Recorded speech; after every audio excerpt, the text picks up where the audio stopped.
छात्रों नमस्कार। एक नए वीडियो में आप सभी लोगों का बहुत बहुत स्वागत है। तो दोस्तों आज जो हमारा होगा रसायन विज्ञान होगा। रसायन विज्ञान से जो आपका ऑब्जेक्टिव क्वेश्चन लिया गया हो किस पार्ट से लिया गया है, अम्ल क्षार तथा लवण से। तो चलिए शुरू करते हैं। आपके सामने आपका पहला प्रश्न लिखा हुआ है कि लिटमस विलेन जो बैंगनी रंग का रंजक होता है यह किस पदार्थ का बना होता है। तो क्या बताया गया है कि लिटमस विलेन जो बैंगनी रंग का रंजक होता है किस पदार्थ से बना होता है। तो लिचेन पदार्थ से। किस पदार्थ से? लिचेन। चलिए आगे बढ़ते हैं। निम्नलिखित में से कौन बेकिंग पाउडर है। यानी बेकिंग जो पाउडर है वो क्या है? मिश्रण है, यौगिक है, तत्व है कि मिश्र धातु है। तो जो आपका बेकिंग पाउडर है वो आपका क्या होता है? मिश्रण होता है। क्या होता है? मिश्रण होता है। चलिए आगे बढ़ते हैं। निम्नलिखित में से कौन सूचक की तरह इस्तेमाल नहीं किया जा सकता। यानी ऐसा कौन सा चीज़ है जो सूचक की तरह इस्तेमाल नहीं किया जा सकता। तो आप बोलोगे मूली। क्या बोलोगे? मूली। बाकी ये तीनों इस्तेमाल किया जा सकता है। चलिए आगे बढ़ते हैं। निम्नलिखित में कौन क्षारक है। क्षारक बताना है। यानी क्षारक मतलब क्षार कौन सा है।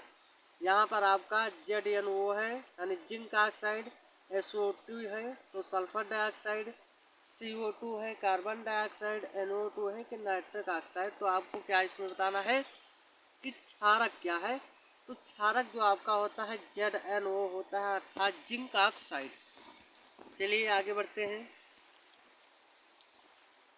पोटास एलम होते हैं। तो पोटास एलम आपका क्या होता है? जो पोटास एलम होता है वो एक द्विक लवण होते हैं। क्या होते हैं? एक द्विक लवण होते हैं।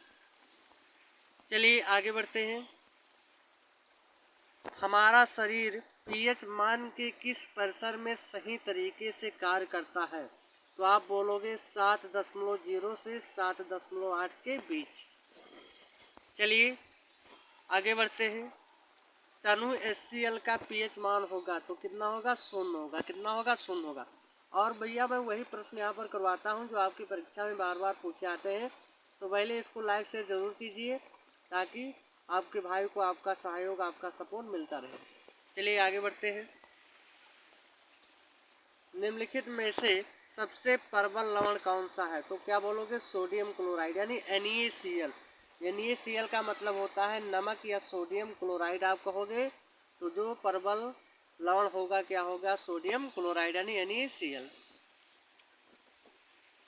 आगे बढ़ते हैं। बहते हुए रक्त को रोकने में उपयोगी यौगिक है। रक्त का मतलब खून भी होता है। अब जब खून बहता है तो कौन सा उपयोगी यौगिक होगा? तो आप कहोगे फिटकरी। क्योंकि जब रक्त बहता है तो उसको रोका जाता है किसके द्वारा? फिटकरी के द्वारा। चलिए आगे बढ़ते हैं।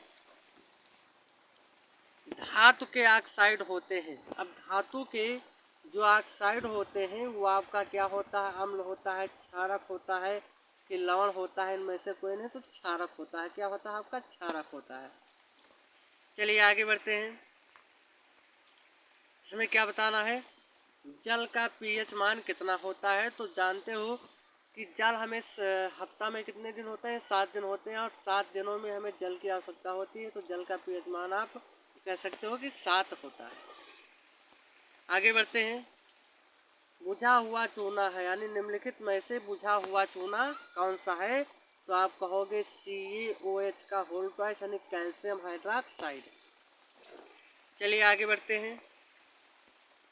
व्यंजक चूर्ण का रासायनिक सूत्र है। तो आप क्या कहोगे? CaOCl2। इसको हम और क्या कह सकते हैं? कैल्शियम ऑक्सी क्लोराइड या कैल्शियम हाइपोक्लोराइड। चलिए आगे बढ़ते हैं।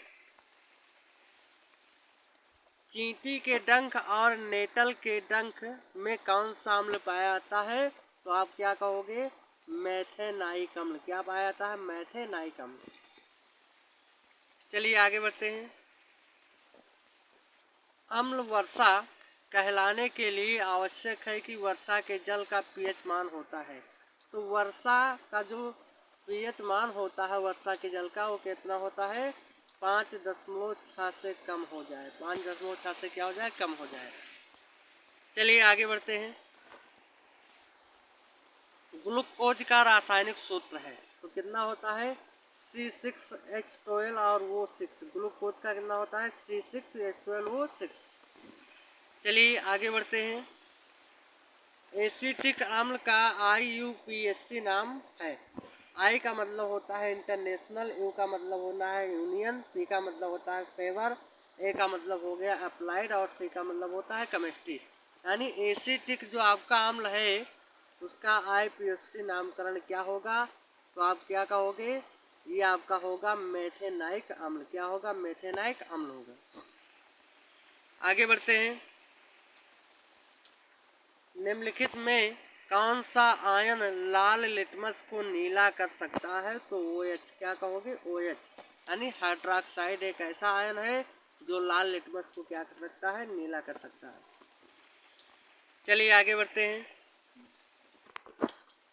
फेरस सल्फेट क्रिस्टल का रंग होता है तो कैसा होता है, हरा होता है। करेक्ट आंसर क्या होगा, हरा होगा। चलिए आगे बढ़ते हैं। निम्न में से कौन से धातु ठंडे जल से अपक्रिया कर धातु के हाइड्रोक्साइड बनाएंगे, तो कौन से बनाएंगे, आपका सही जवाब क्या होगा, सोडियम एवं पोटेशियम। क्या होगा, सोडियम एवं पोटेशियम। तो इसमें जो आपका करेक्ट आंसर क्या बनेगा, सोडियम एवं पोटेशियम। चलिए आगे बढ़ते हैं। निम्नांकित में कौन एक अम्ल है, तो अम्ल आपका क्या होगा, आप क्या कहोगे कि जो आपका अम्ल होगा HCl। HCl एक क्या है, आपका अम्ल है जिसको हम क्या कहते हैं, हाइड्रोजन क्लोराइड या फिर हाइड्रोक्लोरिक अम्ल के नाम से इसको हम जानते हैं। चलिए आगे बढ़ते हैं।